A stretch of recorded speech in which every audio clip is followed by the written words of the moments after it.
Good morning friend. आज हम बात करेंगे भारत के संपूर्ण भौगोलिक अध्ययन का। इसके पहले जो 5-6 वीडियो हमने अध्ययन किया है वो भारत के छोटे छोटे भागों का अध्ययन था। जैसे भारत के उपमहाद्वीप में कितने देश आते हैं, पड़ोसी देश कितने हैं, लेकिन आज हम पूरा एक साथ ही अध्ययन करेंगे। तो चलिए स्टार्ट करते हैं। सबसे पहले देखेंगे कि जो भारत देश है इसका क्षेत्रफल कितना है। तो यहाँ से लेकर के ओवरऑल सब मिला करके जो भारत का क्षेत्रफल है ये है 32,87,263 वर्ग किलोमीटर। तो भारत का जो क्षेत्रफल है ये है 32,87,263 वर्ग किलोमीटर। अब हम देखेंगे कि भारत की जो स्थिति है ग्लोब पे वो कहाँ है, कैसे है, किस गोलार्ध में पड़ती है, हर तरीके से अध्ययन करेंगे। तो स्टार्ट करते हैं। तो यहाँ देखिए भारत का जो स्थिति है ग्लोब पर वो कैसे है और इसका विस्तार कितना है। तो मान लीजिए ये ग्लोब है। इस ग्लोब पे एकदम बीचों बीच से रेखा गई रहती है जिसे हम लोग 0 डिग्री अक्षांश रेखा कहते हैं, जिसे हम लोग 0 डिग्री अक्षांश रेखा बोलते हैं, या फिर इसे ही विषुवत रेखा या फिर भूमध्य रेखा भी बोला जाता है। इसी 0 डिग्री अक्षांश को विषुवत रेखा भी कहते हैं और भूमध्य रेखा भी कहते हैं। और ये जो रेखा गई है इसके ऊपर ऐसे ढेर सारे क्षैतिज रेखाएं गए हैं, काल्पनिक रेखाएं माने गए हैं। इन काल्पनिक रेखाओं को ही अक्षांश बोला जाता है। क्या कहा जाता है? अक्षांश कहते हैं। जो हॉरिजॉन्टल गए हैं इन सभी रेखाओं को अक्षांश कहते हैं। ये जो अक्षांश रेखाएं हैं, सबसे बड़ी अक्षांश रेखा जो है 0 डिग्री जो खींची गई रेखा, ये सबसे बड़ी रेखा है जिसे हम लोग विषुवत रेखा या भूमध्य रेखा भी कहते हैं।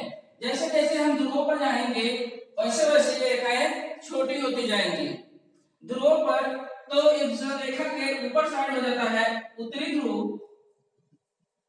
और नीचे साइड हो जाता है दक्षिणी ध्रुव। ऊपर साइड उत्तरी ध्रुव, नीचे साइड दक्षिणी ध्रुव।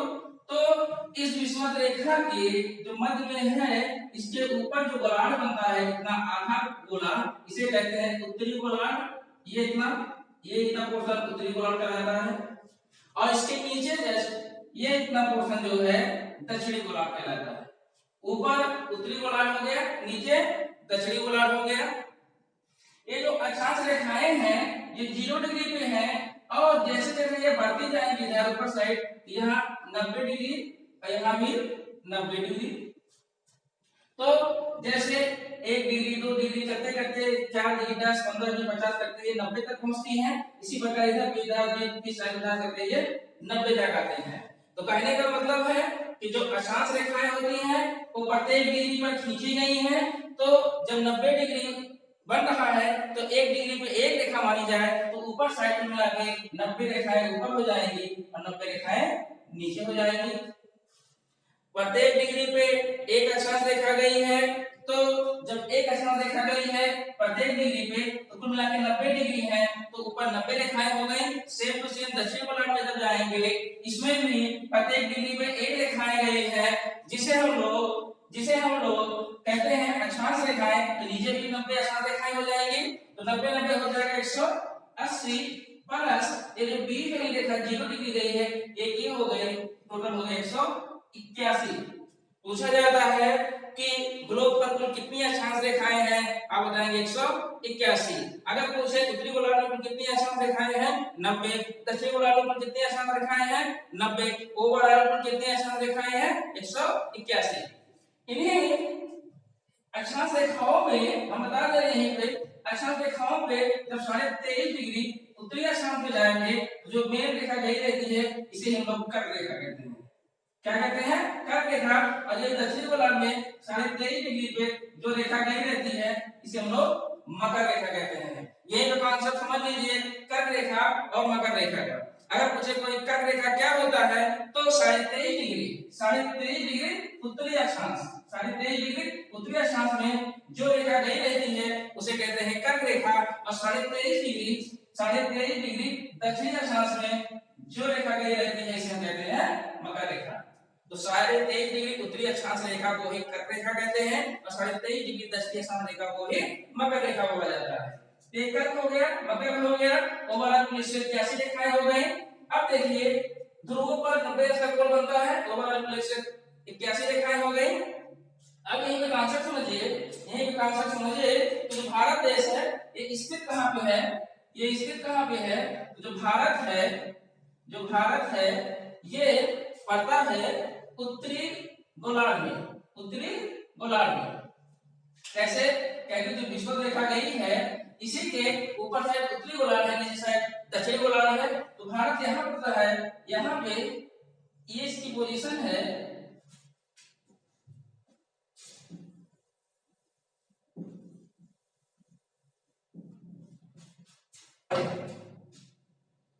भारत की पोजीशन यहाँ पे है उत्तरी गोलार्ध में, ये उत्तरी गोलार्ध है,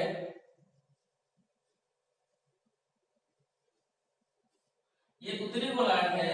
तो भारत पोजीशन जो है उत्तरी गोलार्ध में है। अगर पूछा जाए भारत उत्तरी गोलार्ध का देश है या दक्षिणी गोलार्ध का, भारत उत्तरी गोलार्ध का देश है। तो भारत का जो स्थान है ये उत्तरी गोलार्ध में पड़ता है, और जो इसका अक्षांशीय विस्तार है यहाँ से यहाँ तक, यहाँ से यहाँ तक जो अक्षांशीय विस्तार है, यहाँ से यहाँ जो अक्षांशीय विस्तार माना जाता है भारत का, वो है 8.4 डिग्री से, इसे ही कहा जाता है, हम लोग ऐसे भी लिख सकते हैं 8 डिग्री 4 मिनट, दोनों सही है। 8 डिग्री 4 मिनट जो कि उत्तरी गोलार्ध में है इसलिए कहते हैं उत्तरी अक्षांश। उत्तरी अक्षांश से, उत्तरी अक्षांश से 37.6 डिग्री, 37.6 डिग्री उत्तरी अक्षांश। अगर आप सवाल पूछे और ऑप्शन में ये रहे कि भारत का अक्षांशीय विस्तार कितना है, तो ये पोजीशन होगा 8 डिग्री 4 मिनट से उत्तरी अक्षांश से 37 डिग्री 6 मिनट उत्तरी अक्षांश पे। फिर से सुनिए, भारत का जो अक्षांशीय विस्तार है ये 8.4 डिग्री उत्तरी अक्षांश से 37.6 डिग्री उत्तरी अक्षांश में है। भारत उत्तरी गोलार्ध का देश है जिसका जो अक्षांशीय विस्तार है ये 8.4 डिग्री उत्तरी अक्षांश से 37.6 डिग्री उत्तरी अक्षांश के बीच में है। इसके बाद देखते हैं कि भारत के जस्ट बीच से ही 23.5 डिग्री रेखा गई है जिसे हम लोग कर्क रेखा कहते हैं, जिसे हम लोग कर्क रेखा कहते हैं। ये जो कर्क रेखा है, ये जो कर्क रेखा है, यही कर्क रेखा है जो भारत एकदम लगभग बीच से होकर के जाती है और भारत को दो बराबर भागों में बांट देती है। इसको हम बाद में देखेंगे, कर्क रेखा के बारे में बाद में देखेंगे। इसके पहले आप देख लीजिए कि एक उत्तरी अक्षांश हो गया। अब देखिए कि देशांतरीय विस्तार, यहाँ देखिए मान लीजिए पृथ्वी का गोलोक है, यहाँ पे जो क्षैतिज रेखाएं गई हैं इसे हम लोग अक्षांश कहते हैं, जो हॉरिजॉन्टल रेखाएं गई हैं अक्षांश कहलाती हैं। जब जो लंबवत नहीं है, लंबवत नहीं है, इन्हें कहा जाता है देशांतर रेखाएं, देशांतरीय रेखाएं कहा जाता है। ऊपर से नीचे ऐसे ही कई रेखाएं गई हैं इस दिशा में और कई रेखाएं गई हैं इस दिशा में। क्योंकि पृथ्वी गोल है इसलिए इसके इस साइड भी टोटल 180 रेखाएं हैं, 180 डिग्री है, इधर हो जाएगा 180 डिग्री। तो कुल मिला के कहने का मतलब है कि जो ये 20 ध्रुवों से रेखाएं गई हैं कुल 360 डिग्री का कोण बनता है एक बिंदु पर, एक ग्लोब पर। जैसे ग्लोब हो गया तो ग्लोब के इधर भी, इधर भी, इधर भी और आगे साइड भी, तो चारों दिशाओं में जो डिग्री बनते हैं वो 360 डिग्री होते हैं। और 360 डिग्री में प्रत्येक डिग्री से एक देशांतरीय रेखाएं गई हैं, तो कुल रेखाओं की संख्या हो गई 360। देखिए फिर से ये ध्रुव है, यहाँ ध्रुवों से रेखाएं गई हैं उत्तरी ध्रुव से दक्षिणी ध्रुव की ओर। तो हम कह सकते हैं कि ध्रुव पे जो कोण बनता है वो 360 अंश का होता है, क्योंकि एक बिंदु पे जो कोण बनता है 360 अंश का होता है। और यहाँ ध्रुव पे एक पृथ्वी बिंदु के रूप में हो जाता है और इस बिंदु पर 360 अंश का कोण बनता है। तो जब 360 अंश का कोण बनेगा ओवरऑल यही जो कोण होता है 360 डिग्री होते हैं। और 360 डिग्री में प्रत्येक डिग्री पर एक रेखा गई है तो कुल रेखाओं की संख्या होगी 360। ये जो यहाँ पे रेखा गई है जिसे हम लोग ग्रीनविच रेखा कहते हैं, लंदन से होकर के गई है। लंदन में एक प्लेस है जिसका नाम है ग्रीनविच। इस जो रेखा है इसे हम लोग 0 डिग्री देशांतर रेखा कहते हैं और इसके जस्ट उस साइड से रेखा गई है जिसे हम लोग 180 डिग्री देशांतर रेखा कहते हैं। तो 0 डिग्री अक्षांश रेखा और 180 डिग्री अक्षांश रेखा के बीच में 180 जो इधर से 180 इस साइड से रेखाएं गई हैं। तो अगर हम ये मान लें ये 0 डिग्री अक्षांश रेखाएं हैं तो इस दिशा वाला पूरा भाग कहलाता है पूर्वी गोलार्ध। ये पूर्वी गोलार्ध हो जाएगा, इधर हो जाएगा पश्चिमी गोलार्ध। तो कह सकते हैं कि यहां हटा दे रहे हैं इसको।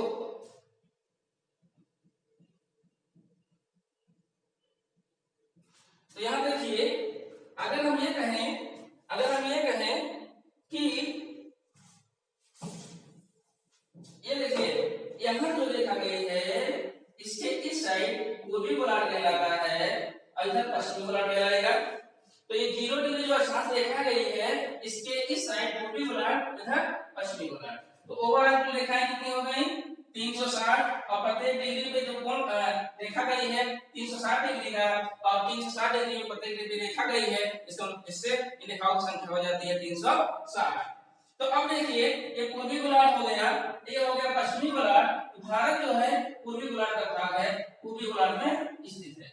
भारत जो है ये पूर्वी गोलार्ध में स्थित है और उत्तरी गोलार्ध में स्थित है। तो कह सकते हैं भारत पूर्वी गोलार्ध और उत्तरी गोलार्ध में स्थित है। यहाँ देखिए पूर्वी गोलार्ध, पश्चिमी गोलार्ध, भारत पूर्वी गोलार्ध में स्थित है, यहाँ उत्तरी गोलार्ध में स्थित है। अब जब देशांतर की बात हो गई है तो कई रेखाएं नहीं होंगी, देशांतर रेखाएं ऐसे करके बहुत सी रेखाएं नहीं होंगी। तो हम देखते हैं कि ग्लोब पर पृथ्वी का देशांतरी विस्तार कितना है, ये यहाँ देखेंगे कि ए और ए। तो जो देशांतरी विस्तार है ये भारत का पूर्व साइड में रहता है, ये पश्चिम, ये उत्तर, ये दक्षिण। तो यहाँ देख लीजिए, यहाँ देख लीजिए देशांतरीय विस्तार। इसके पहले हमने बताया था जो कि अक्षांशीय विस्तार, जो अक्षांशीय विस्तार 8.4 डिग्री से 37.6 डिग्री के बीच था। 8.4 से 37.6 डिग्री के बीच था। ये यहाँ पे था, ये यहाँ पे जो आया था ये 8.4 डिग्री से 37.6 डिग्री था। तो जो भारत का अक्षांशीय विस्तार था 8.4 डिग्री से 37.6 डिग्री के बीच था। जैसे यहाँ देख रहे हैं कि 8.4 डिग्री से 37.6 डिग्री के बीच ये अक्षांशीय विस्तार हो गया। 8.4 डिग्री उत्तरी अक्षांश से 37.6 डिग्री उत्तरी अक्षांश के बीच। अब देखेंगे देशांतरीय विस्तार। देशांतरीय विस्तार में सबसे पश्चिम वाला जहां से गया है देशांतर रेखा और सबसे पूर्व से जहां से देशांतर रेखा गया है इसको देखते हैं। तो यहाँ देखेंगे सबसे पश्चिम से जो देशांतर रेखाएं आई है ये है 68.7 डिग्री पे, जो सबसे पूर्व देशांतर रेखाएं गई है ये गया है 97.25 डिग्री से। तो चूंकि ये पूर्वी गोलार्ध में है तो ये जो है देशांतर रेखाएं पूर्वी देशांतर रेखाएं हो गई। तो हम कह सकते हैं कि 37.7 डिग्री पूर्वी देशांतर, 37.7 डिग्री पूर्वी देशांतर, 37.6 डिग्री पूर्वी देशांतर, 68.7 डिग्री पूर्वी देशांतर से 97.25 डिग्री पूर्वी देशांतर के बीच भारत स्थित है। देखिए 68.7 डिग्री पूर्वी देशांतर से 97.25 डिग्री पूर्वी देशांतर के बीच भारत स्थित है। यह हो गया 68.7 डिग्री पूर्वी देशांतर और यहाँ हो जाएगा 97.2 डिग्री पूर्वी देशांतर के बीच भारत स्थित है। तो भारत का जो विस्तार है जैसे यहाँ देखेंगे, अगर हम यहाँ पे देशांतरी विस्तार देखें तो ये हो जाता है 68.7 डिग्री, क्योंकि ये पूर्व दिशा में स्थित है, पूर्व दिशा में पूर्वी गोलार्ध में स्थित है। ये पूर्वी गोलार्ध में स्थित है, तो 37.7 डिग्री पूर्वी गोलार्ध से 57.25 डिग्री पूर्वी देशांतर। तो यहां से लेके यहां तक जो है, यहां से लेके ये जो है 57.68.7 डिग्री हो गया, यहाँ हो गया 97.25 डिग्री देशांतरीय विस्तार है। और जो देशांतरीय विस्तार है ये पूर्वी देशांतर रेखाएं हैं। कैसी रेखाएं हैं? पूर्वी देशांतर रेखा, क्योंकि भारत पूर्वी गोलार्ध में स्थित है। आगे देखते हैं,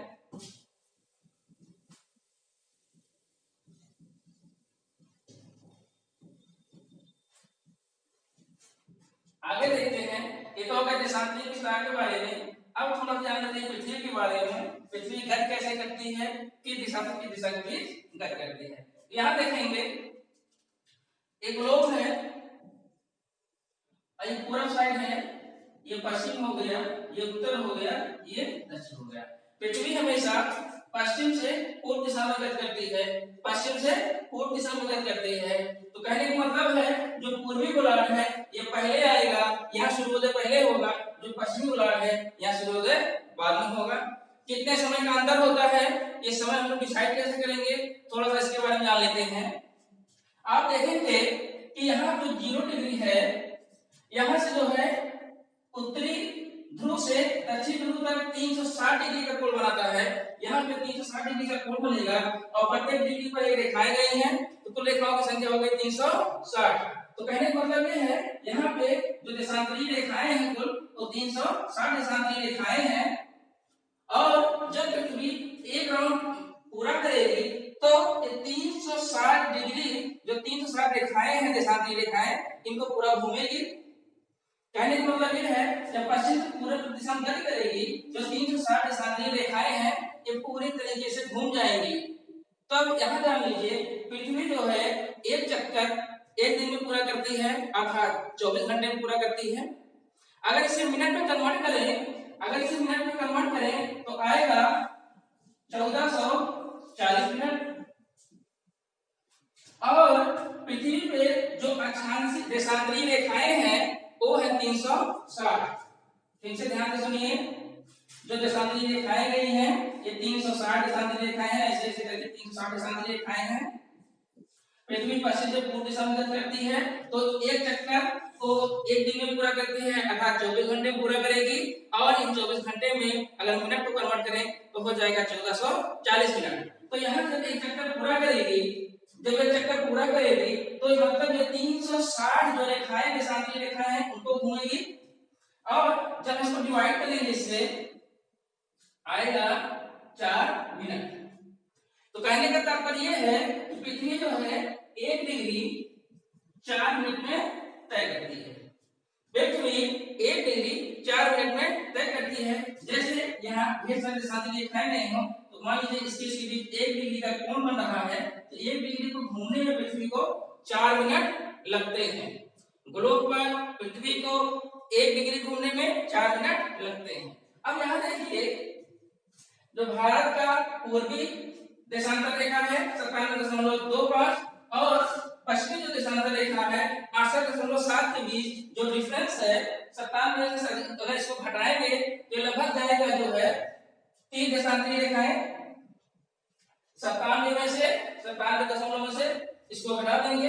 हम रफली इसको 97 मानते हैं, 97.25 नहीं मानते हैं और इसको मान लेते हैं 68। तो जब घटाएंगे आएगा 30 डिग्री पूर्वी देशांतर। और यही जो 30 डिग्री पूर्वी देशांतर है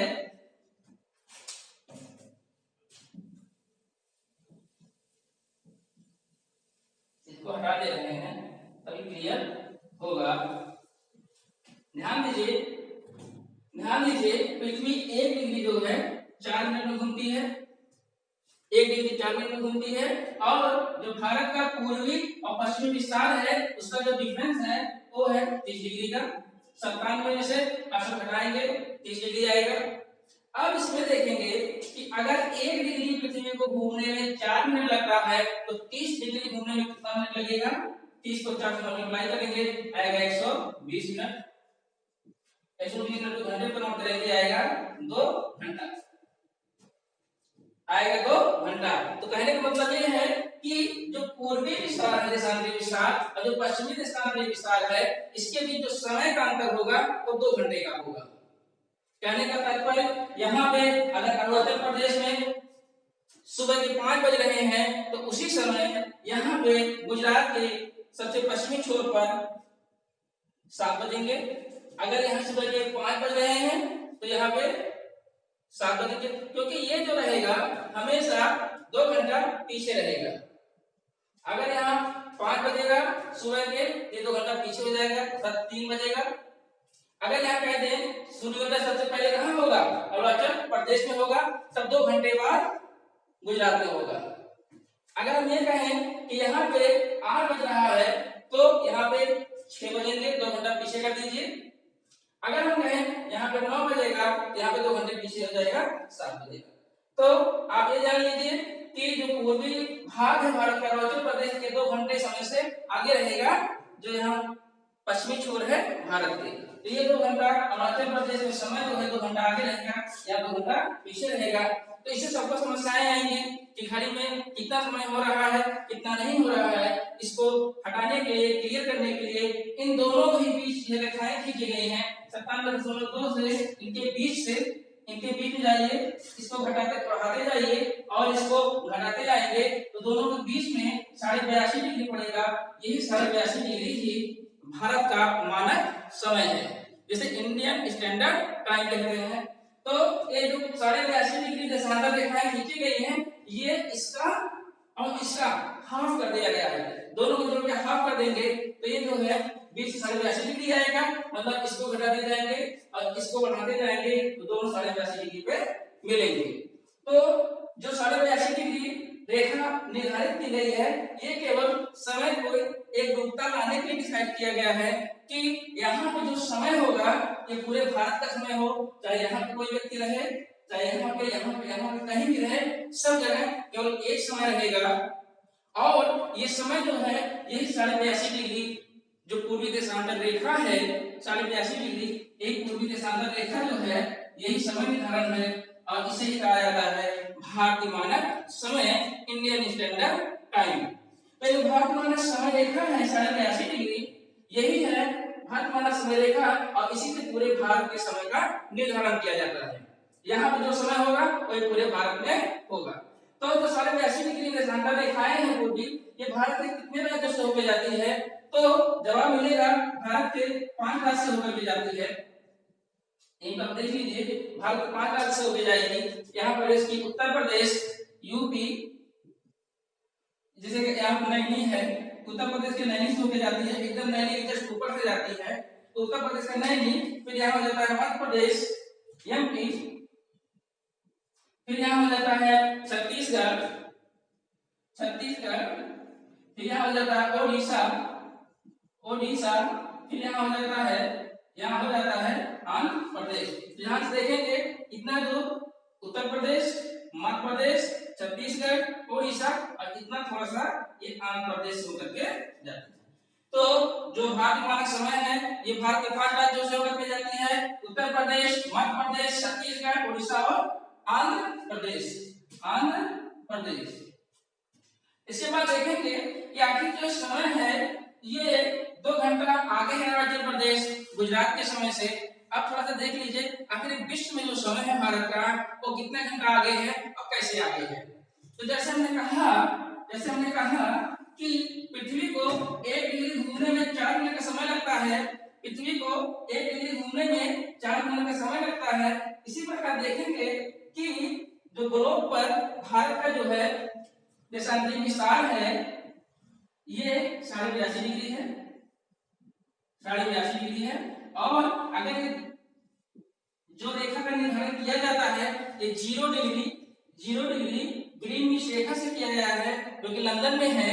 अगर लंदन के पूर्व साइड में जाएंगे तो समय पहले होता जाएगा और अगर लंदन के पश्चिम दिशा में जाएंगे तो समय कम होता जाता है। तो जो समय का निर्धारण किया गया है पूरे विश्व का वो ग्रीनविच रेखा से किया गया है। ये जो ग्रीनविच रेखा है लंदन में है, जो कि 0 डिग्री देशांतरीय रेखा है। अब यहाँ से डिसाइड होता है कि इधर पूर्वी गोलार्ध, पश्चिमी गोलार्ध, अगर पूर्व साइड में जाएंगे समय बढ़ता जाएगा, पश्चिम साइड में जाएंगे तो समय घटता है, भारत का माना समय रेखा है, 0 डिग्री में जो डिफरेंस है वो है 82.5 डिग्री का। ध्यान दीजिए, फिर से सुनिए, जो विश्व का माना समय रेखा है 0 डिग्री, जिसे हम लोग ग्रीन स्टेट टाइम कहते हैं, ये इससे और भारत का माना समय रेखा है ये जो कि 82.5 डिग्री पे गया है, इसके बीच जो डिफरेंस है ये जो है 82.5 डिग्री का है, क्योंकि एक तो 0 डिग्री है, ये 82.5 डिग्री में गया है, दोनों में जो डिफरेंस है ये 82.5 डिग्री का है। तो यहाँ देखिए 1 डिग्री घूमने में लगता है 4 मिनट, तो 82.5 डिग्री घूमने में कितना समय लगेगा, इसको 4 से मल्टीप्लाई करेंगे, 82.5 को 4 से मल्टीप्लाई करेंगे तो आएगा 330 मिनट। और 330 मिनट को अगर हम समय में कन्वर्ट करें तो आएगा 5.5 घंटा। ये प्लस हो जाएगा, प्लस हो जाएगा, क्योंकि यहाँ समय बढ़ रहा है और पीछे से जाएगा समय घट रहा है। यहाँ अगर ऑप्शन में रहे यहाँ प्लस लगाइएगा, क्योंकि 5.5 घंटा आगे है, 5.5 घंटा आगे है, इसलिए यहाँ लगाते हैं प्लस। और 5.5 घंटा पीछे रहेगा, यहाँ हो जाता है क्या, माइनस। तो भारत का जो मानक समय रेखा है वो ग्रीनविच रेखा के विश्व के मानक समय रेखा से 5.5 घंटा आगे है। विश्व के मानक समय रेखा से और भारत का मानक समय रेखा है ये 5.5 घंटा आगे है। तो कहने का मतलब ये है कि आप समझ सकते हैं कि यहाँ जो समय हो रहा है और जो भारत में जो समय होगा उसके बीच 5.5 घंटे का अंतर होगा। और इसमें भी ये जो देश है भारत ये 5.5 घंटा आगे रहेगा। आप समझ लीजिए, ये तो हो गया अक्षांशीय और दशांशीय का विस्तार। ये हमने बताया भारत माना समय भारत के 5 राज्यों से होकर के जाती है। अब देख लीजिए, जो कर्क रेखा जा रही थी भारत से 23.5 डिग्री पे, यहाँ से भारत के लगभग 120 होकर के ये कितने राज्यों से होकर के जाती है, तो ये भारत के लगभग 120 होकर के जाती है, जो कि भारत को 2 बराबर भागों में बांट देती है, जो कि भारत को 2 बराबर भागों में बांट देती है। और ये भारत के 8 राज्य से होकर जाती है। कैसे याद करेंगे इसको देखिए, यहाँ से स्टार्ट होकर करने का और यहाँ से होकर हुई चली जाती है, बाहर निकल जाती है, जो कि 23.5 डिग्री उत्तरी अक्षांश रेखा है। 23.5 डिग्री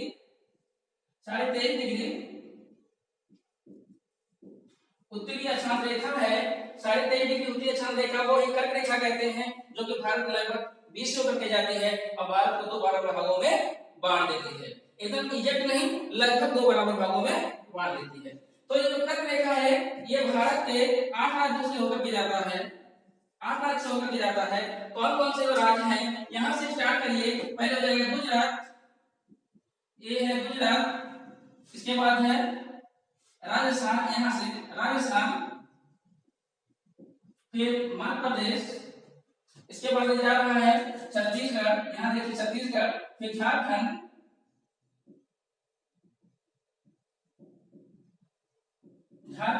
ये है छत्तीसगढ़, इसके बाद छत्तीसगढ़ के बाद पश्चिम बंगाल, इसके बाद त्रिपुरा, फिर हो जाता है मिजोरम।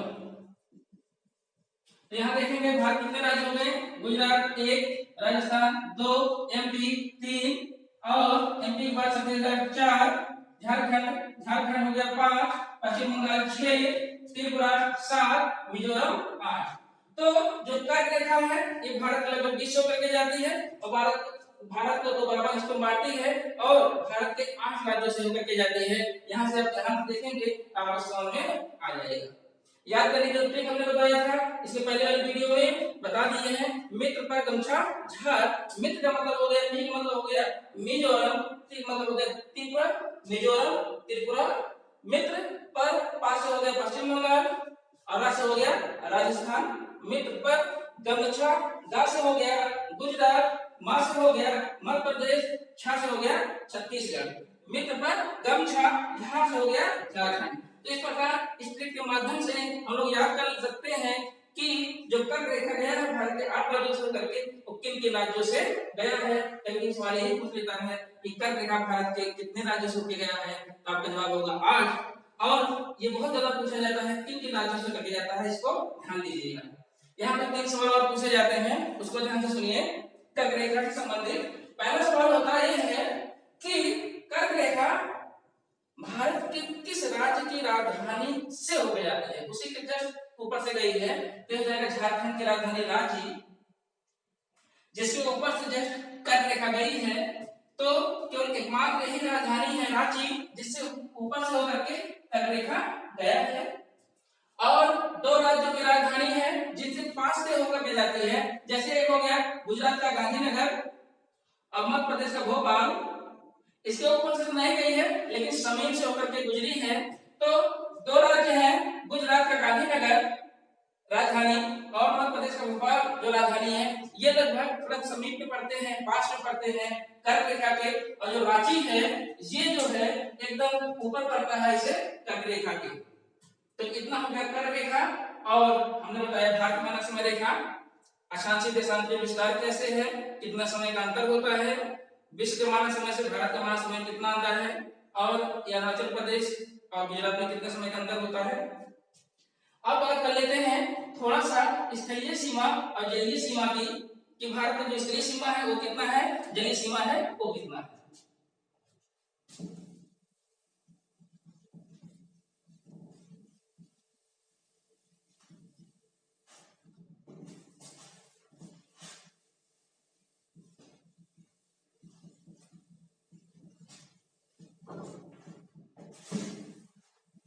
यहाँ देखेंगे अब स्थलीय सीमा की लंबाई कितनी है और जलीय सीमा की लंबाई कितनी है। तो स्टार्ट करते हैं। जो स्थलीय सीमा है ये यहाँ से स्टार्ट हो जाता है, ये स्थलीय सीमा है भारत के, जो कि किसी देश से जुड़ा हुआ है स्थल के द्वारा, ये यहाँ से स्टार्ट हो जाता है। ये पूरा ये यहाँ से यहाँ तक जाता है पश्चिम बंगाल के यहाँ तक, यहाँ से होते हुए ये पूरा ये बांग्लादेश है। जो यहाँ से स्टार्ट होता है इसलिए सीमा इधर पाकिस्तान हो जाता है, फिर इसके बाद इधर अफगानिस्तान हो जाएगा, इधर चाइना से जुड़ा हुआ है, इधर से नेपाल से जुड़ा हुआ है, इस साइड सिक्किम है तो भूटान नेपाल, फिर इधर देखेंगे आगे बढ़ते हुए जाएंगे ये पूरा होता है बांग्लादेश। जो भारत की स्थलीय सीमा की लंबाई है, स्थलीय सीमा की लंबाई जो है वो है 15,200 किलोमीटर। तो भारत की स्थलीय सीमा की लंबाई है ये है 15,200 किलोमीटर, जो कि यहाँ से स्टार्ट होकर के यहाँ तक चलता है। तो जो स्थलीय सीमा की लंबाई है 15,200 किलोमीटर, इसमें से जो बांग्लादेश है भारत के साथ सबसे लंबी स्थलीय सीमा बनाता है। यहाँ देख लीजिए ये भारत के साथ सबसे लंबी स्थलीय सीमा बनाता है, यहाँ से स्टार्ट हो जाता है, ये पूरा बांग्लादेश के साथ स्थलीय सीमा की लंबाई है, जो कि सभी देशों से सबसे ज्यादा है, जिसकी कुल लंबाई है 4,096.7 किलोमीटर। तो भारत जो है बांग्लादेश के साथ सबसे लंबी स्थलीय सीमा बनाता है, जिसकी कुल लंबाई है 4,096.7 किलोमीटर। और सबसे छोटी जो स्थलीय सीमा की लंबाई है वो है अफगानिस्तान के साथ बनाती है 106 किलोमीटर। सबसे छोटा अफगानिस्तान के साथ बनाती है 106 किलोमीटर और सबसे बड़ी है बांग्लादेश के साथ 4,096.7 किलोमीटर। तो भारत का कुल जो स्थलीय सीमा की लंबाई है यहाँ से यहाँ तक ये है 15,200 किलोमीटर। अब बात कर लेते हैं जलीय सीमा की लंबाई। तो यहाँ नीचे साइड यहाँ तक गुजरात से ये पूरा जलीय सीमा की लंबाई है। तो जलीय सीमा की लंबाई है ये दो भाग है इसके, एक भारत की मुख्य भूमि की जलीय सीमा की लंबाई, ये वाला पूरा पोर्शन, ये पूरा पोर्शन भारत की मुख्य भूमि की जलीय सीमा की लंबाई है। और ये है अन्य जो जलीय सीमा की लंबाई है, इसकी भी कुछ लंबाई होगी, जैसे लक्षद्वीप और अंडमान निकोबार द्वीप समूह की। तो अब देखते हैं कि भारत की जो मुख्य भूमि की लंबाई है ये कितनी है जलीय सीमा की। ये जो लंबाई है ये है 6100 किलोमीटर। अगर इस 6100 किलोमीटर में जलीय सीमा की जो लंबाई है, जलीय सीमा की जो लंबाई है अन्य भाग की, जैसे अंडमान निकोबार द्वीप समूह हो गया और लक्षद्वीप है, इसको जब मिला देंगे तो ये जो जलीय सीमा की लंबाई है ये बढ़ के हो जाती है 7,516 किलोमीटर। ध्यान सुनिए, भारत की जो मुख्य भूमि की स्थलीय सीमा की लंबाई है, जलीय सीमा की लंबाई है ये है 6100 किलोमीटर, और जो अन्य है लक्षद्वीप और अंडमान निकोबार द्वीप समूह, अगर इसको भी मिला देंगे तो भारत की जो जलीय सीमा की लंबाई है वो 7,516 किलोमीटर हो जाएगा। स्थलीय सीमा की लंबाई यहाँ से यहाँ तक 15,200 किलोमीटर। भारत के जलीय भूमि की मुख्य जो भूमि है उसकी लंबाई 100 किलोमीटर। अगर हम अंडमान निकोबार द्वीप समूह और लक्षद्वीप को ऐड कर देंगे 7516 किलोमीटर। अब अगर इस दोनों को ऐड कर दे, प्लस कर दे, जोड़ दें तो 15200 किलोमीटर और 7516 किलोमीटर, तो दोनों आ जाएगा मिलके 22 इकाई है 10,000 22,716 किलोमीटर हो जाएगा भारत की कुल लंबाई, चाहे वो स्थलीय सीमा की लंबाई भी और जलीय सीमा की लंबाई। तो कुल मिलाकर हो जाता है 22,716 किलोमीटर कुल सीमा की लंबाई हो जाता है, स्थलीय सीमा की लंबाई और जलीय सीमा की लंबाई मिला करके। ध्यान सुनिए, भारत की जो स्थलीय सीमा की लंबाई है वो है 15,200 किलोमीटर और जलीय सीमा के जो मुख्य भाग की लंबाई है वो 100 किलोमीटर है। अगर इसमें अंडमान निकोबार द्वीप समूह और लक्षद्वीप को ऐड कर देंगे ये हो जाता है 7,516 किलोमीटर। अब इन दोनों को अगर ऐड कर दें तो आ जाता है 22,716 किलोमीटर। ये भारत की कुल सीमा की लंबाई है, चाहे वो स्थलीय हो या फिर जलीय। इसके बाद देखते हैं, हाँ, यहाँ बांग्लादेश सबसे लंबी स्थलीय सीमा बनाती है, यहाँ पे जो है अफगानिस्तान सबसे छोटी स्थलीय सीमा। अब एक बात देख लीजिए, जो सीमा का निर्धारण किया गया है यहाँ पे भारत और पाकिस्तान के बीच ये जो रेखा है, ये जो रेखा है क्या नाम है इस रेखा का, ये जो रेखा का निर्धारण किया गया है इस रेखा को कहते हैं रेड क्लिफ रेखा, जो कि 15 अगस्त 1947 को डिसाइड किया गया था सर रेड क्लिफ के द्वारा। और भारत और पाकिस्तान के बीच जो सीमा का निर्धारण करता है उस रेखा का नाम है रेड क्लिफ रेखा। तो जो रेड क्लिफ रेखा है ये जो है भारत और पाकिस्तान के बीच है, भारत और पाकिस्तान के बीच है, यहाँ पे रेड क्लिफ रेखा है। और भारत और अफगानिस्तान के बीच जो पहले रेखा निर्धारण किया गया था 1896 में सर डुरंड द्वारा, तो 1896 में जो पाकिस्तान है ये भारत का हिस्सा था, तो जो ये डुरंड रेखा है ये भारत और अफगानिस्तान के बीच था। लेकिन जब 15 अगस्त 1947 को पाकिस्तान अलग हो गया, भारत अलग हो गया, तो अब डुरंड रेखा भारत अफगानिस्तान के बीच ना होकर के पाकिस्तान और अफगानिस्तान के बीच है, जिसे हम लोग डुरंड रेखा कहते हैं, जिसका निर्धारण 1896 में किया गया था। भारत के साथ केवल 106 किलोमीटर की डुरंड रेखा बनाती है अफगानिस्तान, एक सबसे छोटी रेखा भी है। इसके बाद इधर देखेंगे तो इधर है चाइना। चाइना के साथ जो रेखा का निर्धारण किया गया इसे मैकमोहन रेखा कहते हैं, जिसका जो निर्धारण किया गया था ये जो है शिमला समझौते में किया गया था 1914 में। और जो मैकमोहन रेखा है इसे केवल हम अरुणाचल प्रदेश की ही सीमा को मानते हैं, इन सब सीमा को मैकमोहन रेखा नहीं बोला जाता है। ध्यान दीजिएगा, जो मैकमोहन रेखा है एक अरुणाचल प्रदेश जो सीमा है सिर्फ इसे ही कहा जाता है मैकमोहन रेखा, पूरे भाग को नहीं कहा जाता है, जिसका निर्धारण 1914 में शिमला समझौते में किया गया था। तो अब यहीं पे देख लीजिए, जो स्थलीय सीमा है ये किन किन राज्यों के साथ सीमा बनाते हैं। ध्यान दीजिएगा, भारत और पाकिस्तान के बीच कौन कौन से राज्य सीमा बनाते हैं। यहाँ हो जाता है गुजरात, गुजरात यहाँ हो गुजरात, देखिए ये गुजरात सीमा बनाया।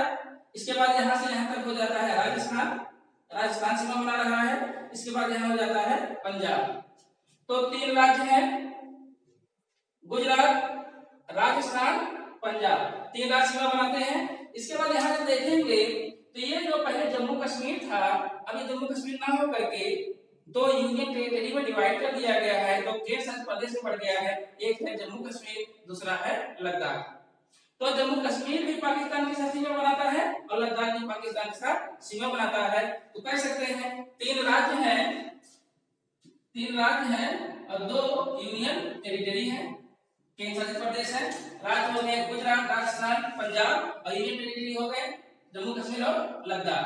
इसके बाद जब बात करेंगे अफगानिस्तान के, तो ये जो अफगानिस्तान है भारत के साथ जो 106 किलोमीटर की सीमा बनाता है, वो भी जो होता है ये पाक अतिरिक्त कश्मीर के साथ सीमा बनाता है 106 किलोमीटर।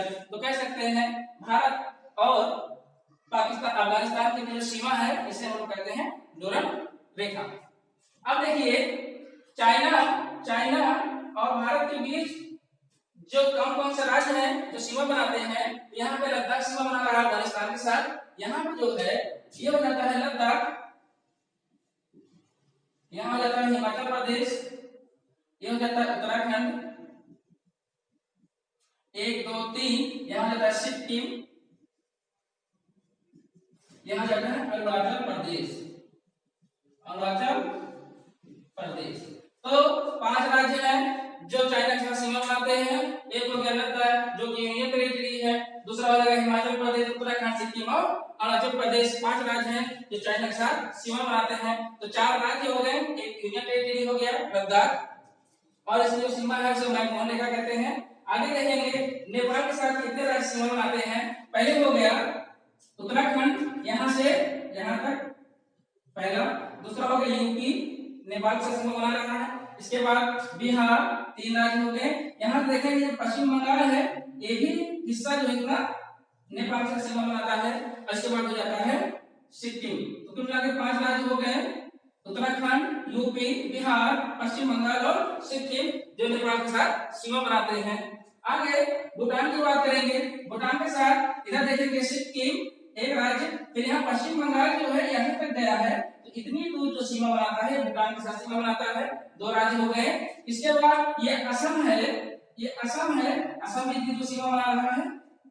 और इधर देखेंगे ये हो जाता है अरुणाचल प्रदेश, इधर भी सीमा बना रहा है। तो 4 राज्य भूटान का सीमा बनाते हैं, ये होगा सिक्किम, पश्चिम बंगाल, असम और अरुणाचल प्रदेश। तो 4 राज्य भूटान के साथ सीमा बनाते हैं। इसके बाद देखेंगे बांग्लादेश, यहाँ देखेंगे बांग्लादेश जो है इधर पश्चिम बंगाल के साथ सीमा बनाया, और इधर हो गया असम इतनी दूर, और फिर ये असम में घूम करके यहाँ भी सीमा बना रहा है। 2 जगह है, एक यहाँ और एक यहाँ। और यहाँ देखेंगे यहाँ मेघालय, मेघालय, और यहाँ हो जाता है त्रिपुरा। तो कितने राज्य हो गए, पश्चिम बंगाल 1, असम 2, मेघालय 3 और त्रिपुरा 4। यहाँ देखिए नीचे साइड मिजोरम में बांग्लादेश का सीमा बनाता है। तो 5 राज्य हो गए बांग्लादेश के साथ भी जो भारतीय राज्य है सीमा बनाते हैं। इसके बाद आप देखेंगे म्यांमार। तो म्यांमार जो है यहाँ से अरुणाचल प्रदेश का सीमा बना रहा है। यहाँ हो गया नागालैंड, नागालैंड का सीमा बना रहा है। इसके बाद यहाँ हो जाता है मणिपुर, मणिपुर से सीमा बना रहा है। यह मिजोरम, तो मिजोरम के साथ इतना, मणिपुर के साथ इतना, नागालैंड के साथ इतना, अरुणाचल प्रदेश के साथ इतना, मिला के यही 4 राज्य के साथ भारत के सीमा बनाता है। अब भारत के कुल 17 राज्य हैं जो पड़ोसी देशों के साथ सीमा बनाते हैं। कुल 17 राज्य हैं जो पड़ोसी देशों के साथ सीमा बनाते हैं। इसमें से सबसे लंबी जो सीमा बनाते हैं वो बांग्लादेश की है जो कि 4096 किलोमीटर का है, और अफगानिस्तान जो 106 किलोमीटर की है, ये सबसे छोटी सीमा है। फिर भाई इतनी सीमा की बात, इसी के साथ अब थोड़ा सा देख लेते हैं जलीय सीमा की, तब हम आगे बात करेंगे। आगे देखिए यहाँ से जो जलीय सीमा है, ये यहाँ से जलीय सीमा कहलाती है भारत की मुख्य भूमि की।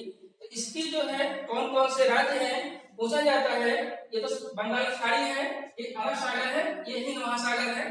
तो कौन कौन से राज्य भारत के समुद्री सीमा बनाते हैं, यहाँ स्टार्ट हो जाता है गुजरात, पहला राज्य गुजरात। इसके बाद हो जाता है महाराष्ट्र, इसके बाद गोवा, कर्नाटक, इधर हो जाएगा केरल, तमिलनाडु, इधर हो जाएगा आंध्र प्रदेश, इधर हो गया ओडिशा,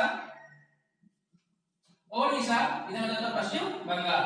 तो भारत के 9 राज्य जो होते हैं समुद्री सीमा से लगे हैं, कौन कौन से, पहला है गुजरात, दूसरा महाराष्ट्र, तीसरा गोवा, चौथा कर्नाटक, पांचवा केरल, छठवां तमिलनाडु, सातवां हो गया आंध्र प्रदेश, आठवां होगा ओडिशा, नौवां हो गया पश्चिम बंगाल, तो याद कर लीजिए। इसको याद करने की कोई ट्रिक नहीं है, केवल मैप आप ध्यान दिए रहेंगे आपको आराम से याद हो जाएगा। ये है गुजरात जो कि सबसे लंबी समुद्री सीमा बनाता है भारत का। तो ये भारत का वह राज्य है जो समुद्र के साथ सबसे लंबी समुद्री सीमा बनाता है। तो पूछा जाता है भारत का कौन सा राज्य सबसे लंबी समुद्री सीमा बनाता है, गुजरात, जो कि लगभग 16 किलोमीटर का होता है। इसके बाद 16 किलोमीटर का है। इसके बाद यहाँ देखेंगे महाराष्ट्र और गोवा भी समुद्री सीमा बनाता है। सबसे छोटी समुद्री सीमा गोवा बनाती है, सबसे बड़ा गुजरात, गुजरात के बाद आंध्र प्रदेश सबसे लंबी सीमा बनाएगी, उसके बाद तमिलनाडु। अगर तीन ऑप्शन पूछे कि सबसे पहले गुजरात, फिर कौन सा है, आंध्र प्रदेश, फिर तमिलनाडु, और सबसे छोटा समुद्री सीमा बनाता है गोवा। यहाँ पे ये भी देख लीजिए, जो ये गुजरात है, गुजरात जो तट कहलाता है, ये जो तट यहाँ से यहाँ तक होता है, इसे कहते हैं काठियावाड़ तट। और महाराष्ट्र और गोवा के बीच जो तट है, इसे कहते हैं कोंकण तट। कर्नाटक के तट को बोला जाता है कन्नड़ तट। और यहाँ की जो तट है, ये बहुत ही इंपॉर्टेंट है, जिसे कहा जाता है मालाबार तट। और यहाँ का जो तट है, इसका नाम है कोरोमंडल तट। ये भी पूछा जाता है, मालाबार तट और कोरोमंडल बहुत कंफ्यूज करते हैं, तो ध्यान दीजिए, जो केरल के साथ समुद्री सीमा बना रहा है, ये मालाबार तट कहलाता है, और तमिलनाडु वाला भाग कोरोमंडल तट। इसके बाद ये जो है आंध्र प्रदेश है, इसके साथ जो सीमा बनाता है, ये इसके जो बाउंड्री होते हैं, इसको कहते हैं उत्तरी सरकार। और जो उड़ीसा होता है, इसे कहते हैं उत्कल। और जो पश्चिम बंगाल है, इसके जो सीमा है, इसका नाम है बंगाल तट। तो ये हो गया बंगाल तट, यहाँ से यहाँ तक बंगाल तट कहते हैं। ये हो गया उत्कल तट। ये हो गया उत्तरी सरकार तट, आंध्र प्रदेश की सीमा को कहा जाता है। तो यहाँ का केरल है, इसे कहते हैं कोरोमंडल तट। ये हो गया मालाबार तट। ये हो गया जो है कन्नड़ तट, ये कोंकण तट, ये काठियावाड़ तट। जानते थे, क्योंकि एग्जाम में अलग से पूछ लेते हैं कि गुजरात के तट को क्या बोला जाता है, आप कहेंगे काठियावाड़ तट। केरल के जो समुद्री तट है, उसका क्या नाम है, तो मालाबार तट। और अगर तमिलनाडु के तट की बात करें, तो हो जाएगा कोरोमंडल तट। ये तो सिर्फ जानने के लिए था। अब देखते हैं, भारत की स्थलीय सीमा हो गई, जलीय सीमा हो गई, पूरा नाम लिए।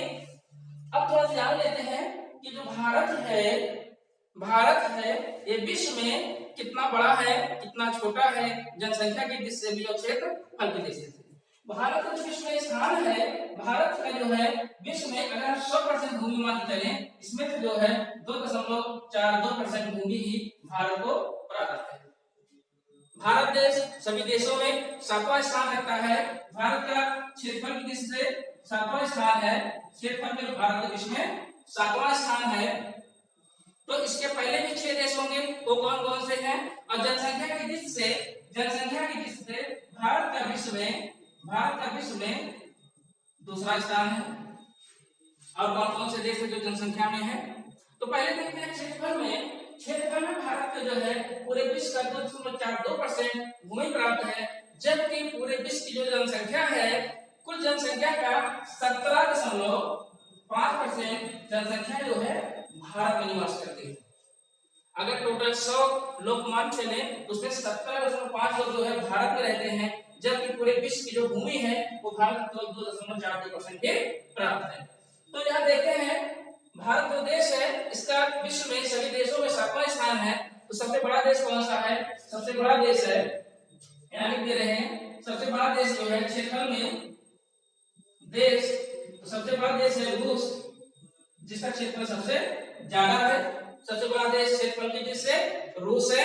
इसके बाद रूस के बाद है नंबर कनाडा का, जो कि दूसरा देश है क्षेत्रफल की दृष्टि से सबसे बड़ा। इसके बाद नंबर है चीन, फिर नंबर आता है चीन के बाद आता है यूएसए, संयुक्त राज्य अमेरिका। इसके बाद आता है 5वें नंबर पर है ब्राजील, 6वें नंबर पर है ऑस्ट्रेलिया, 7वें नंबर पर है भारत, और 8वें नंबर पर है अफगानिस्तान। तो भारत के 8 राज्य हैं, ये है, और इसमें से भारत जो है 7वां सबसे बड़ा देश है। अगर हम जनसंख्या की बात करें, तो पहले हो जाता है जनसंख्या में, तो पहले हो जाता है चीन, दूसरे पे हो जाता है भारत, तीसरे पे हो जाता है यूएसए, यूनाइटेड स्टेट अमेरिका, संयुक्त राज्य अमेरिका, चौथे पे हो जाता है इंडोनेशिया, पांचवें पे हो जाता है ब्राजील, छठे पे हो जाता है पाकिस्तान, सातवें पे है बांग्लादेश, 8वें पे है रूस। देश हो गए जो जनसंख्या में क्रम से है, सबसे बड़ा चीन, फिर भारत, फिर संयुक्त राज्य अमेरिका, ये हो गया। और सबसे क्षेत्रफल में सबसे बड़ा रूस, कनाडा, फिर ये। तो भारत जो क्षेत्रफल में है सबसे बड़ा देश, सातवां सबसे बड़ा देश है, और जनसंख्या में दूसरा सबसे बड़ा देश है। जनसंख्या में दूसरा सबसे बड़ा देश है और क्षेत्रफल में सातवां सबसे बड़ा देश है। यहाँ देखेंगे जो ब्राजील है ये चाहे क्षेत्रफल में हो या जनसंख्या में हो, दोनों में ही पांचवें स्थान पर है, चाहे जनसंख्या में हो या क्षेत्रफल में हो। इसके बाद देखते हैं और पूरे विश्व की जो भूमि है उसमें भारत को 2.42% प्राप्त है, जबकि पूरे विश्व में जो है भारत के जो जनसंख्या निवास करती है 17.5% जनसंख्या निवास करती है। अब इसको हटाते हैं, अब देख लेते हैं भारत के सबसे बड़े राज्य कौन कौन से हैं, सबसे छोटे राज्य कौन कौन से हैं, क्षेत्रफल की दृष्टि से भी और जनसंख्या के भी दृष्टि से। इसको तो बोलते चले जाएंगे, आप लोग नोट कर लीजिएगा। सबसे पहले देखेंगे भारत के 5 सबसे बड़े राज्य क्षेत्रफल में, भारत के 5 सबसे बड़े राज्य क्षेत्रफल में। पहले स्टार्ट करेंगे राजस्थान से, पहला हो जाता है, दूसरा हो जाता है मध्य प्रदेश, तीसरा हो जाता है महाराष्ट्र, चौथा हो जाता है यूपी और पांचवा हो जाता है गुजरात।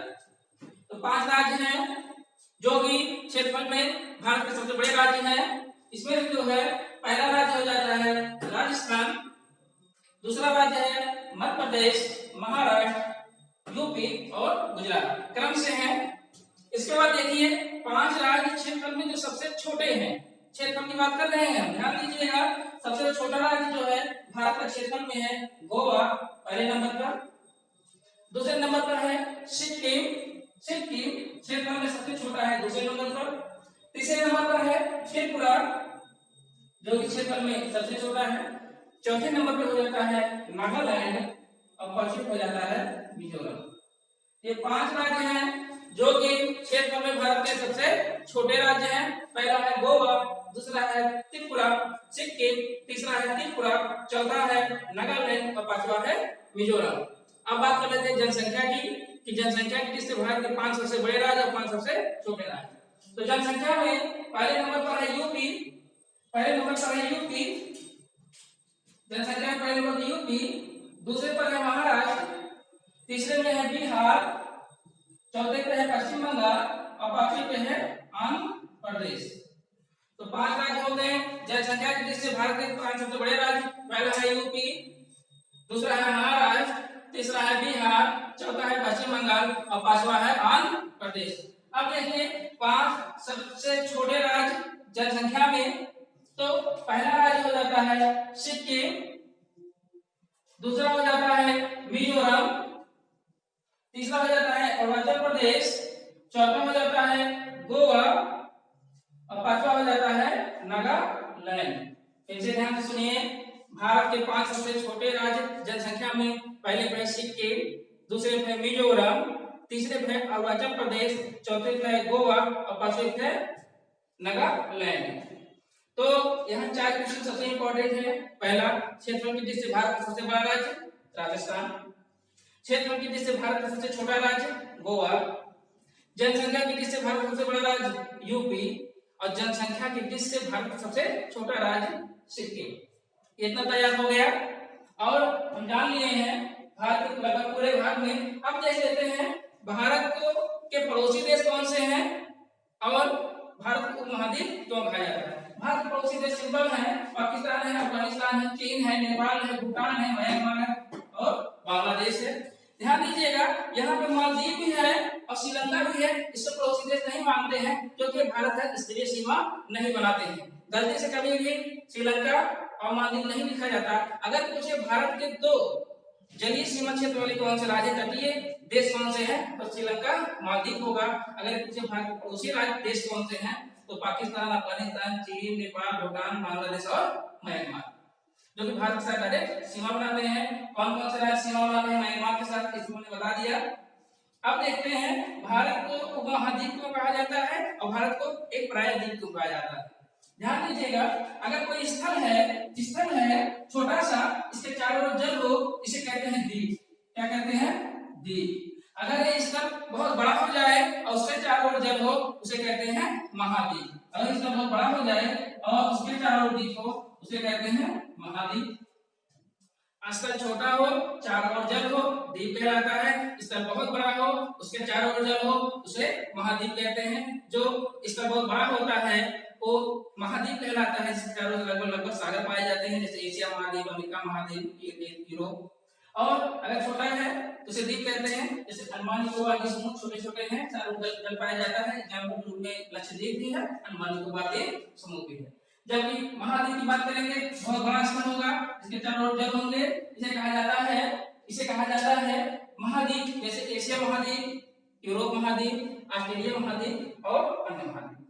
अब देखते हैं, ये तो महाद्वीप हो गया। अब क्या होता है प्रायद्वीप।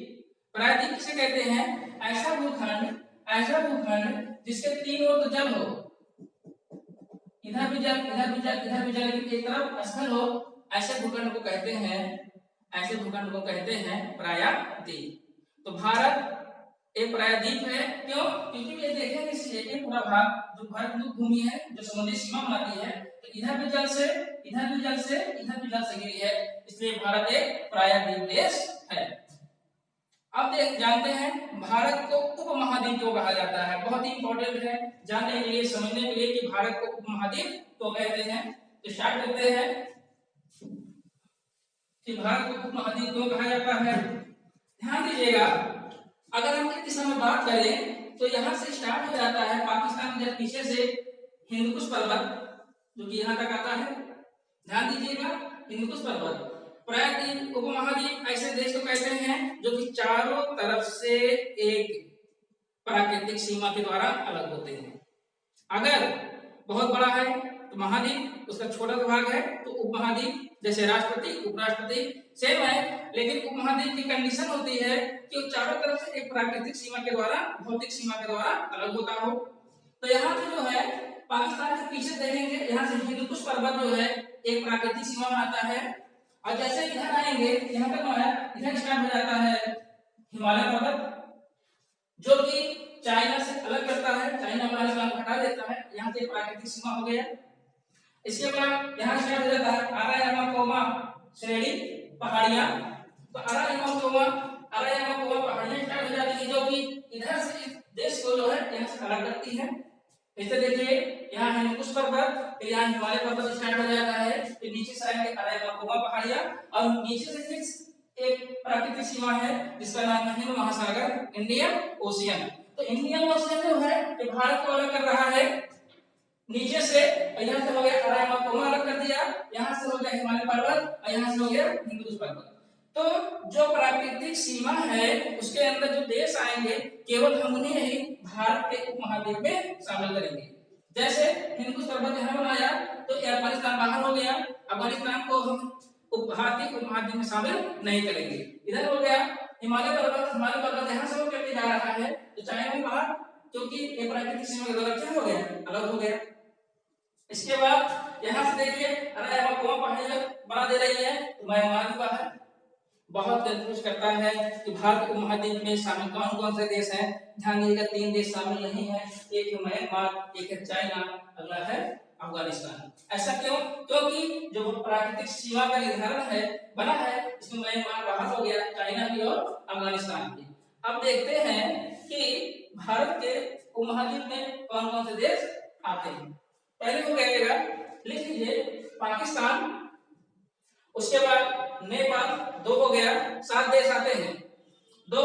तीसरा है भूटान, चौथा है बांग्लादेश, पांचवा है श्रीलंका, ये भी इंडियन ओशियन के अंदर ही है, इसलिए श्रीलंका भी भारत उपमहाद्वीप का देश है, जबकि पड़ोसी देश नहीं है लेकिन भारत उपमहाद्वीप का देश है। तो श्रीलंका हो गया, आगे हो गया मालदीव, और 7वां हो गया भारत। 1 2 3 4 5 6 7, तो 7 देश हो गए जो भारत उपमहाद्वीप में शामिल हैं। इसमें से ध्यान दीजिएगा, म्यांमार को शामिल नहीं करेंगे, चाइना को शामिल नहीं करेंगे और अफगानिस्तान को शामिल करेंगे। यहाँ पर जो छोटा सुन लीजिए कि जो भारत उपमहाद्वीप में शामिल 7 देश हैं, यही 7 देशों के जो ऑर्गेनाइजेशन है उसमें भी शामिल हैं, लेकिन उसमें एक देश और जाता है अफगानिस्तान। तुम आगे कह सकते हैं 7 ऑर्गेनाइजेशन में कुल 8 देश हैं, 7 भारत उपमहाद्वीप के देश हो जाते हैं, एक अफगानिस्तान हो जाता है। इसके बाद देख लीजिए भारत उपमहाद्वीप में 7 देश शामिल हैं, कौन कौन से हैं हमने बता दिया कि जो प्राकृतिक सीमा के द्वारा अलग होता है। इसके बाद देख लीजिए अंडमान निकोबार द्वीप समूह और लक्षद्वीप को।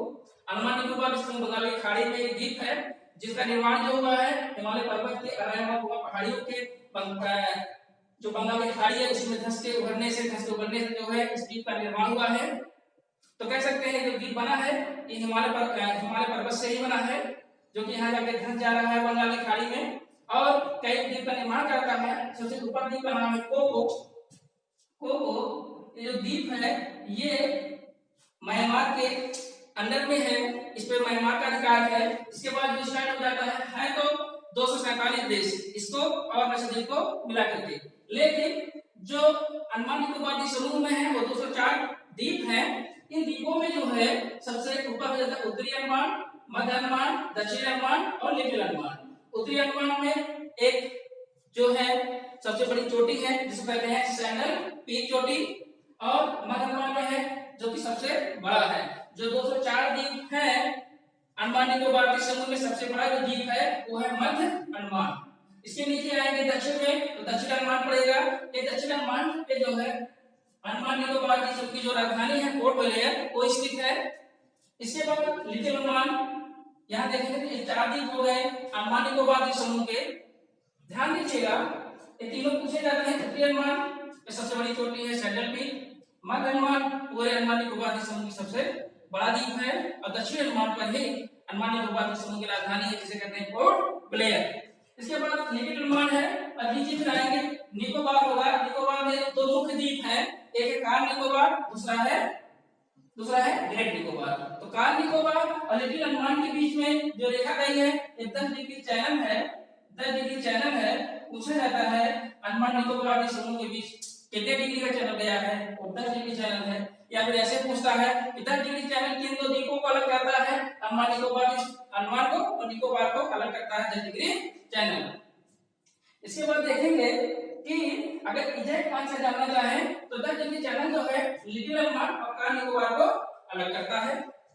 लिटिल अंडमान और कार निकोबार को 10 डिग्री चैनल अलग करता है। इसके साथ ही यहाँ पे तो अन्य छोटे छोटे द्वीप हैं। एक है, सुन लीजिए केवल, एक है नारकोंडम और दूसरा है बायरन। जो नारकोंडम द्वीप है ये ज्वालामुखी युक्त द्वीप है। यहाँ पे सुषुप्त ज्वालामुखी पाए जाते थे। पहले के जमाने में ये सक्रिय थे लेकिन अभी सुषुप्त हो गए हैं। लेकिन जो बायरन द्वीप है इसपे सक्रिय ज्वालामुखी है।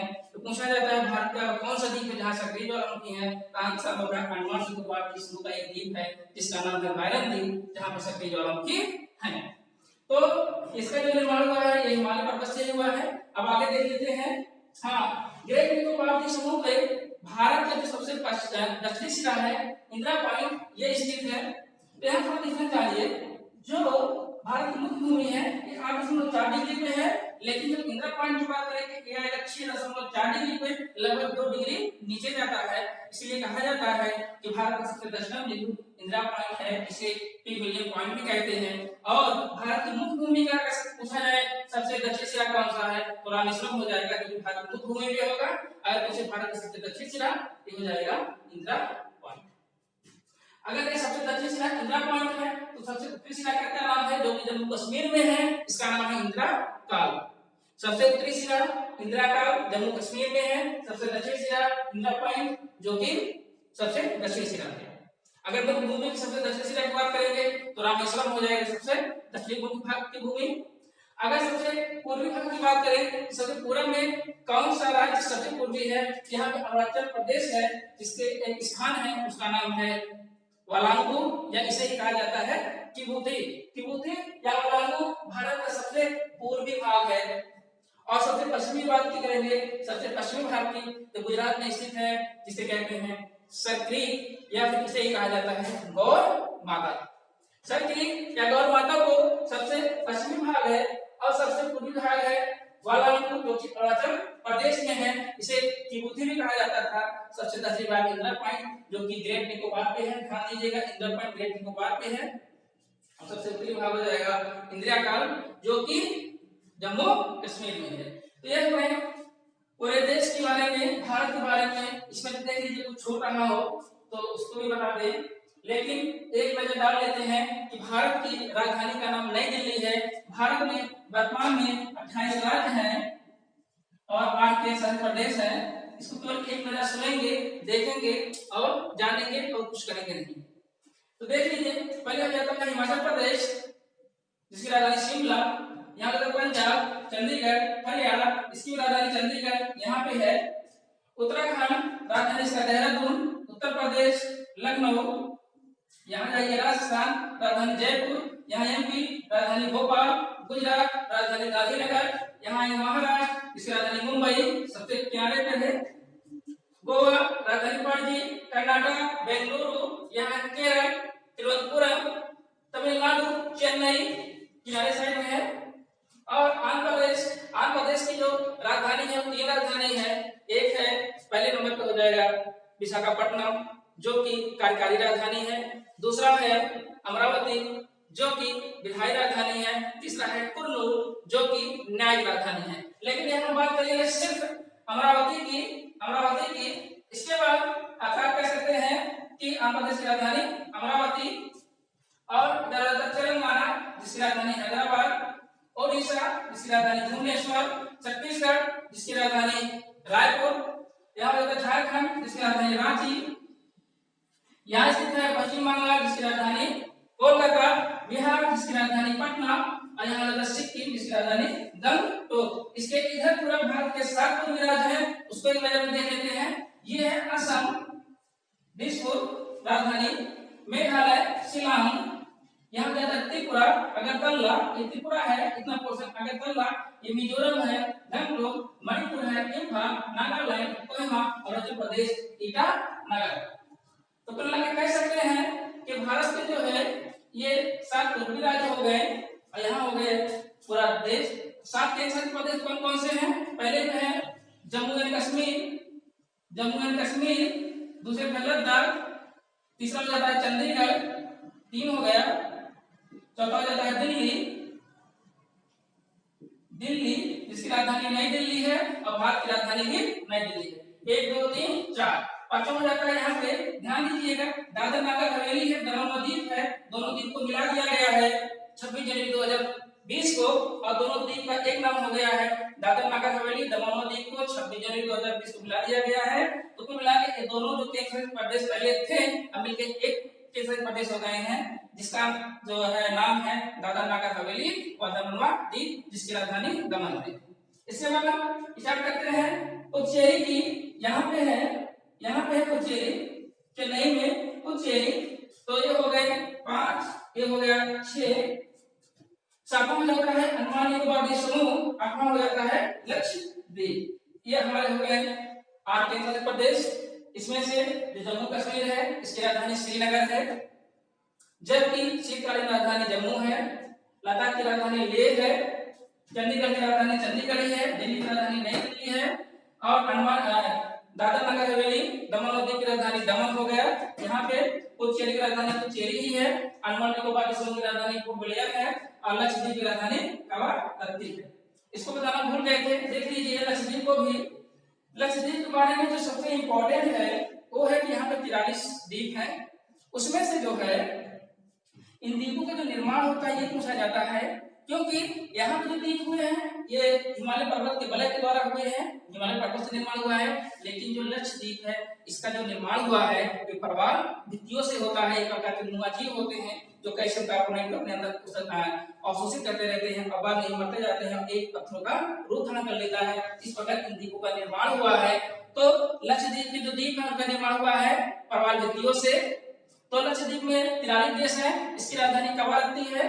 लक्षद्वीप का जो सबसे दक्षिणी द्वीप है इसे कहते हैं मिनिकॉय और सबसे इसके भी दक्षिण में द्वीप है, यहाँ देश है, ध्यान दीजिएगा ना दिखाई देता है लिख मालदीव देश है, यहाँ पे एक द्वीपों वाला देश है जिसे कहते हैं मालदीव। तो जो ये मालदीव है और मिनिकॉय है ये जो है आरटीपी चैनल मालदीव और मिनिकॉय को अलग करता है। पूछा जाता है आरटीपी चैनल किन दो द्वीपों को अलग करता है, तो मालदीव और मिनिकॉय को आरटीपी चैनल अलग करता है। और मिनिकॉय कोई देश का कुछ है नहीं, ये केवल लक्षद्वीप का है, एक द्वीप है जो कि सबसे दक्षिणा है, इसे हम इसमें नाम दे दिए हैं मिनिकॉय, लेकिन ये लक्षद्वीप का ही भाग है। तो लक्षद्वीप और मिनिकॉय के बीच जो चैनल गया है और 9 डिग्री चैनल है, तो पूछा जाता है कि 9 डिग्री चैनल किसको अलग करता है, मिनिकॉय और लक्षद्वीप को। मिनिकॉय में कंफ्यूज मत होइएगा, ये लक्षद्वीप का एक द्वीप है जो कि सबसे दक्षिणा भाग है। तो ये मिला के ये पूरा पोर्शन ही लक्षद्वीप का है। तो मिनिकॉय और लक्षद्वीप के बीच 9 डिग्री चैनल अलग करता है। 9 डिग्री चैनल मिनिकॉय और लक्षद्वीप को अलग करता है। 8 डिग्री चैनल मालदीव और मिनिकॉय को अलग करता है। तो ये हो गया पूरे भारत के बारे में नाप दिए पूरा, इस तरह से लेके जल तक, ऊपर से लेके नीचे तक कितना। हाँ, एक चीज भी जान लीजिए कि भारत का जो है यहाँ से यहाँ का जो विस्तार है, आज ये चैप्टर खत्म हो जाएगा, यहाँ से यहाँ का जो विस्तार है और यहाँ से यहाँ का जो विस्तार है ये कितना है। भारत के ऊपर से लेके नीचे जो विस्तार है ये है 3014 किलोमीटर, उत्तर से दक्षिण तक विस्तार, और पूरब से पश्चिम तक जो विस्तार है वो है 2933 किलोमीटर। 2933 किलोमीटर ये पश्चिम से पूरब तक का पूरा विस्तार है, और ऊपर से लेकर नीचे तक का जो विस्तार है वो है 3014 किलोमीटर। तो हमको नहीं लग रहा इसमें कुछ और बच रहा है कि भारत की भौगोलिक स्थिति के बारे में या विस्तार के बारे में जानने के लिए। हाँ, जरूर जानते रहिए, यहाँ जो है बंगाल की खाड़ी है, यहाँ कुछ और द्वीप भी पाए जाते हैं, इसको भी देख लीजिए। जैसे पंबन द्वीप जो कि तमिलनाडु के सबसे बाहर साइड में है। तो पंबन द्वीप में जो है एक स्थान है रामेश्वरम, एक भारत का सबसे दक्षिण भाग है, और इसकी इधर है धनुषकोडी जो कि निकलता है यहीं से राम क्षेत्र निकलता है, जिसे हम लोग एडम ब्रिज कहते हैं, आदम पुल कहते हैं। तो यहाँ पर आता है धनुषकोडी निकलता है पुल, और यहीं पे रामेश्वरम भी है और धनुषकोडी भी है। और इसके इधर एक द्वीप है जिसे कहते हैं श्रीहरिकोटा, इसका नाम बदल के रख दिया गया है सतीश धवन अंतरिक्ष केंद्र। जितने भी उपग्रह हैं ये सब यहीं से ही लॉन्च किए जाते हैं। और इसके इधर जाएंगे तो हो जाएगा ओडिशा, एक ह्यूलर द्वीप है। इसी ह्यूलर द्वीप का नाम बदल के डॉक्टर एपीजे अब्दुल कलाम को कर दिया गया है मिसाइल में, क्योंकि यहाँ से जो है जितने भी मिसाइल होते हैं सब निकलते हैं, यहाँ से लॉन्च किया जाता है। ये जो ब्रह्मणी नदी आई है यहीं के किनारे पर स्थित है व्हीलर द्वीप। यहाँ देखिए, यहाँ 2 द्वीप हैं, एक का नाम है गंगा सागर, दूसरा का नाम न्यू मून। ये जो द्वीप बने हुए हैं, होता क्या है कि जब गंगा नदी आती है ऐसे और बांग्लादेश से होते हुए बंगाल की खाड़ी में गिर जाती है, तो जैसे ही ये पश्चिम बंगाल पहुंचती है, इसका एक धारा काट के इस दिशा में आ जाता है, जिसे हम लोग हुगली नदी कहते हैं। यही है हुगली नदी, और जो द्वीप का निर्माण करता है एक करता है गंगा सागर, दूसरा का है न्यू मून द्वीप। तो ये ओवरऑल द्वीप हो गए, और पश्चिमी भाग, पूर्वी भाग क्या है, कैसे है, क्या राजधानी है, कौन सा राज्य सबसे बड़ा भारत का देश जो स्थान है क्षेत्रफल में जनसंख्या में वो कितना है, और कितने पड़ोसी देश हैं, भारत को महाद्वीप क्यों कहा जाता है, कितने समुद्री देश हैं, कम प्रबल लक्षद्वीप, सब हो गया। और ओवरऑल आज ये चैप्टर पूरी तरीके से समाप्त हो जा रहा है, नाप दिया गया पूरे भारत को। और आप लोग जो है सुनिएगा, देखिएगा, लाइक और सब्सक्राइब करिएगा। साथ ही साथ जितने भी राज्य है उसकी राजधानी भी हमने बता दिया है, केंद्र शासित प्रदेश उसकी भी राजधानी बता दिया गया है। जो 28 राज्य और केंद्र शासित प्रदेश है, ये सितंबर 2020 तक की करंट स्थिति है कि भारत में 28 राज्य और केंद्र शासित प्रदेश हैं। तो इसी के साथ हम यहाँ पे रुक रहे हैं और बाकी का बाद में देखेंगे। तब तक के लिए जय हिंद, जय भारत। आप लोग इसको नोट कर लीजिएगा और क्रमवाइज लिख लीजिएगा। तब तक के लिए धन्यवाद। जय हिंद, जय भारत।